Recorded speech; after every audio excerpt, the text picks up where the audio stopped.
Hi everyone, Danny here, and welcome to Spinelli Speaks. We have another great series of summaries coming your way. If you're new to my channel, welcome, and what a great time to join. So make sure you hit that subscribe button as well as the notification bell because you don't want to miss a single chapter. If you've been here before, I know the wait has been a long one, and I know you are excited for me to move on to another epic historical fiction by our beloved Edward Rutherfurd, and we are going to get started with that today. Now, what book am I talking about? Well, you're in for a treat because we are going to be reading and summarizing Edward Rutherfurd's very first publication, which is Sarum. This is no small feat, just as we previously read with London. Let's recap. So for those of you who participated, you know we went through the entirety of Edward Rutherfurd's London, and I summarized each chapter for you, and that was such an event, such a great time that I decided to move on to Sarum. So if you missed London and you would like to see London, I have the full playlist, which I will link in the description below, and you can go through every single chapter and get through that. I know I am still loving all of the wonderful comments that I've been getting on this series. I am so happy that the summaries have been helpful to you. I know when reading these big epic novels, it can get really overwhelming, and sometimes you just don't know where the story's going, who is who, and that's why I decided to make these chapter summaries. This went so well that we're moving right on along into Sarum. Now, what can you expect from these summaries? They're going to be quite similar to the London summaries, so I will go over a chapter at a time. I will discuss the timeline, the location, setting, and mostly the people, because I am very interested in the people. And if you remember from London, there's a huge timeline or ancestral tree in the very beginning of the book that I really enjoy glancing at, and I typically keep a bookmark at all times so that I can refer back to it. So if that's one of the tips that you want to take from me today, that's definitely a good one. As I read the chapters, I do a little annotation, and depending on how you feel as you read, you may want to do this yourself. So how do you get from this to this? Let me tell you, it takes a lot of practice, but it can be anything you want it to be.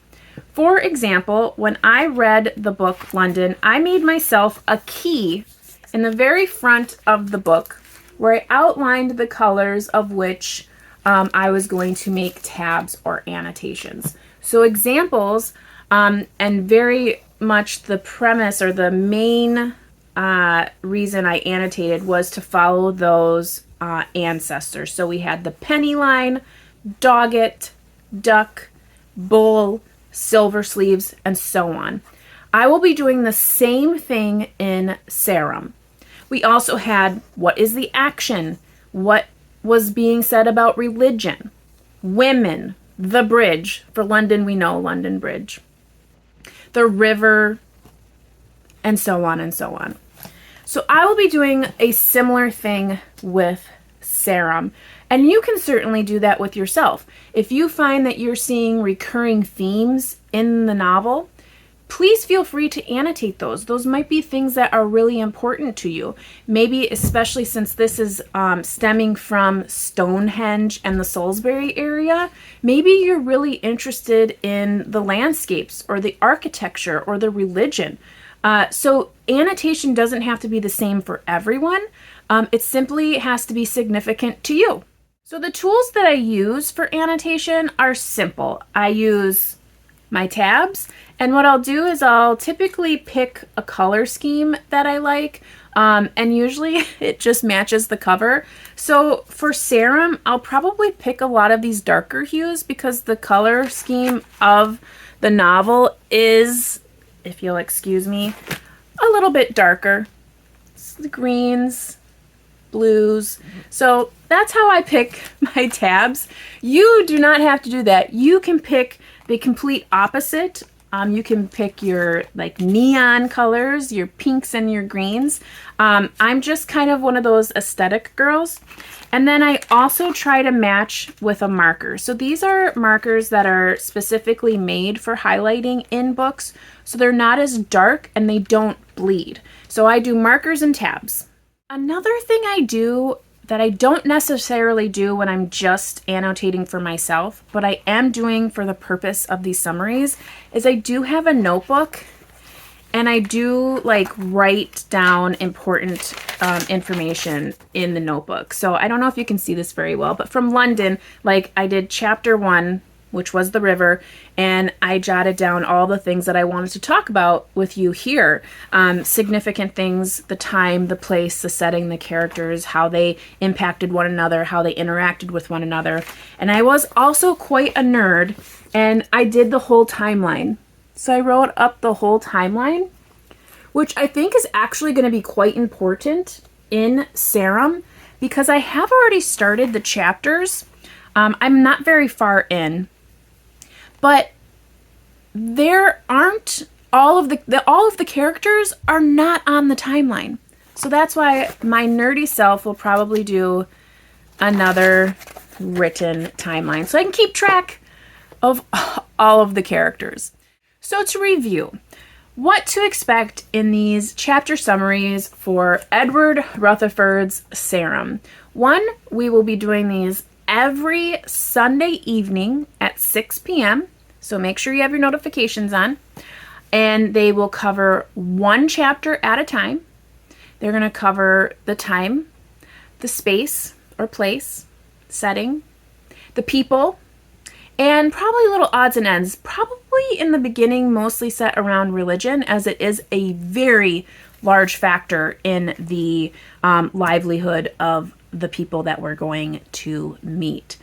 I will do all of this annotation and note taking so you don't have to, and you can follow along and let me know in the comments what you think of the chapter, if you're excited for the next chapter, and so on and so forth. We will then continue to move on through the chapters one Sunday at a time, and at the very end we'll have a live discussion.